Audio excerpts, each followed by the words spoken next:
ক্রীড়া সংগঠক, কোচ, সাবেক খেলোয়াড়, আপনাদের মধ্যেও সেই শৃঙ্খলার যথেষ্ট অভাব রয়েছে। এবং এটা যদি এই পর্যায়ে থাকে, আমি বিশ্বাস করি আপনারাই সামনের যেই ফেডারেশনগুলো পুনর্গঠিত হতে যাচ্ছে সেখানে নেতৃত্ব দেবেন।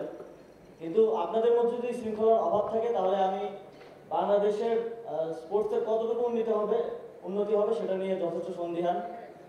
আমি আশা করব এই চর্চাটা আপনারা নিজেদের মধ্যেও আনবেন এবং সার্বিক ক্রীড়াঙ্গনকে শৃঙ্খলার চর্চায় চর্চিত করতে এবং উন্নত করতে কাজ করবেন। অনেকগুলো বক্তব্য এসেছে এবং অনেকেই আপনারা বক্তব্য দিতে পারেননি। আজকে একদিনেই সব কথা শোনা সম্ভব না। আমাদের একটা ইমেল অ্যাড্রেস দেওয়া হয়েছে, আপনারা সেখানে লিখিতভাবে আপনাদের বক্তব্যগুলো দিলে সেগুলো আমরা কম্পাইল করে সার্চ কমিটি সেগুলো নিয়ে কাজ করবে। আপনারা জানেন আমাদের ফেডারেশনের সংখ্যা 55টা, প্রত্যেকটা নিয়ে আসলে স্পেসিফিকলি একটা করে কাজ করতে গেলে আমাদের যদি মন্ত্রণালয়ের জায়গা থেকে আমরা করতে যাই এটা অনেক সময় নেবে। সেই জায়গা থেকে আমরা একটা সার্চ কমিটি গঠন করেছি, তারা সবার সাথে বসছে এবং যাদের সাথে এখনো বসা সম্ভব হয়নি বসবেন। এবং এছাড়াও আমরা এনএসসি থেকে একটা জেনারেল গাইডলাইন সবগুলো ফেডারেশনের জন্য দিব। এর মধ্যে আপনারা দেখেছেন আমরা অনেকগুলো কাজে হাত দিয়েছি, যেমন জেলা ক্রীড়া সংস্থা, বিভাগীয় ক্রীড়া সংস্থা এবং উপজেলা ক্রীড়া সংস্থাগুলো ভেঙে দেওয়া হয়েছে এবং পুনর্গঠনের জন্য আমরা রূপরেখা দিয়েছি। সেগুলো পুনর্গঠনেও আপনাদের যে কোনো সাজেশন থাকলে সেটা আমাদের মন্ত্রণালয়ের কাছে, এনএসসির কাছে প্রেরণ করবেন। আমরা কিছু গাইডলাইন করার কথা চিন্তা করছি। যে আমরা সাধারণত জানি যে ফেডারেশনগুলো আসলে স্বায়ত্তশাসিত অনেকটাই এবং নির্বাচনের মাধ্যমেই তাদের নেতৃত্ব নির্ধারিত হয়, কিন্তু সেগুলো আসলে ঠিকভাবে মানা হচ্ছে না, এটা আপনাদেরই অভিযোগ। সেই জায়গা থেকে এখানে মন্ত্রণালয়ের আমি মনে করি যে কিছুটা হস্তক্ষেপ করার এই মুহূর্তে প্রয়োজন আছে এবং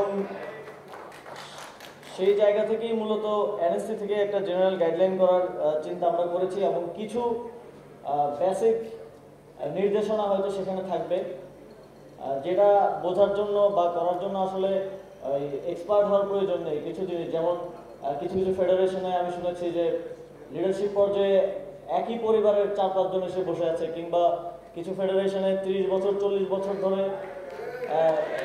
দায়িত্ব নিয়ে আছে কিন্তু সেটার কোনো প্রোগ্রেস নেই। যদি প্রোগ্রেস হতো তাহলেও হয়তো আমরা সেটাকে বিবেচনা করতাম।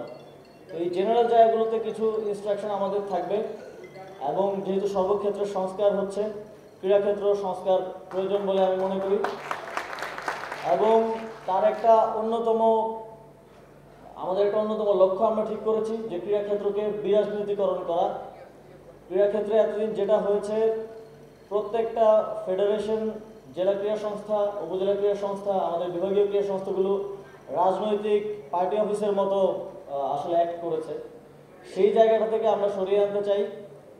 আমরা চাই না একটা রাজনৈতিক পরিবর্তন থেকে আরেকটা রাজনৈতিক অবস্থার দিকে আমরা আবার যাই। আমরা প্রকৃত অর্থেই যারা ক্রীড়া সংগঠক, যারা ক্রীড়া নিয়ে কাজ করতে চায়, হ্যাঁ তার রাজনৈতিক পরিচয় থাকতে পারে, কিন্তু সেটার প্রভাব যেন ক্রীড়া ক্ষেত্রে না আসে সেটা নিশ্চিত করতে চাই। এবং আমরা মনে করি যারা আসলে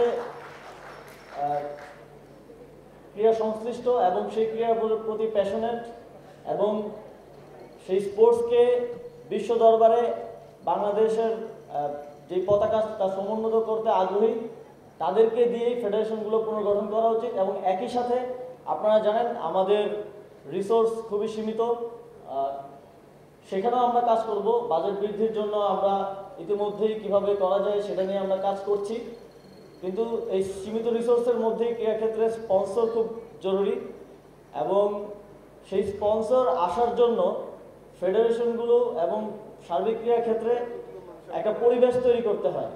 আমি ইতিমধ্যেই বিভিন্ন ব্যবসায়িক প্রতিষ্ঠানের সাথে যখন কথা বলছি যে আপনারা আমাদের ফেডারেশনগুলোকে স্পন্সর করুন, তাদের সবারই একটা জেনারেল ফিডব্যাক আসে যে সেখানে তো সেই পরিবেশটা নেই যে আমরা স্পন্সর করবো।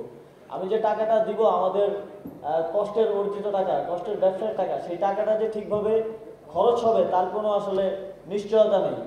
কারণ আমরা প্রায় এর আগেও দেখেছি, এখনো শুনি যে প্রায় বিভিন্ন ফেডারেশনের অর্থনৈতিক দুর্নীতির খবর আমরা দেখি।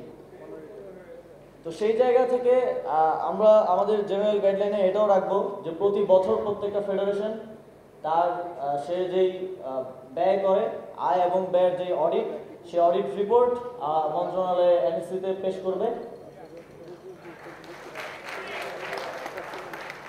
এবং প্রত্যেকটা ক্রীড়ার ক্ষেত্রেই প্রাথমিক যেই প্রয়োজনটা সেটা হচ্ছে মাঠ। এবং সেখানে ইতিপূর্বে আমি মন্ত্রণালয়ে এখনো দেখছি যে আমাদের অনেকগুলো প্রজেক্ট চলমান আছে। উপজেলা পর্যায়ে মাঠ নির্মাণের 1600 কোটি টাকার একটা প্রজেক্ট চলছে, আরো অনেকগুলো আছে নির্মাণ এবং সংস্কার।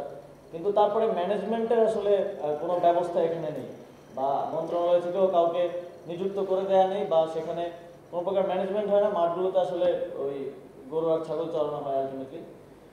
তো সেটার ম্যানেজমেন্ট করার জন্য আমরা আমাদের যেই ক্রীড়া সংস্থাগুলো পুনর্গঠিত হচ্ছে তাদেরকে আমরা ইনস্ট্রাকশন দিব যেন মাঠগুলোর সঠিক পরিচর্যা করা হয় এবং সেগুলো যাতে খেলার জন্যই ব্যবহৃত হয় সেটা নিশ্চিত করার জন্য আমরা কাজ করব।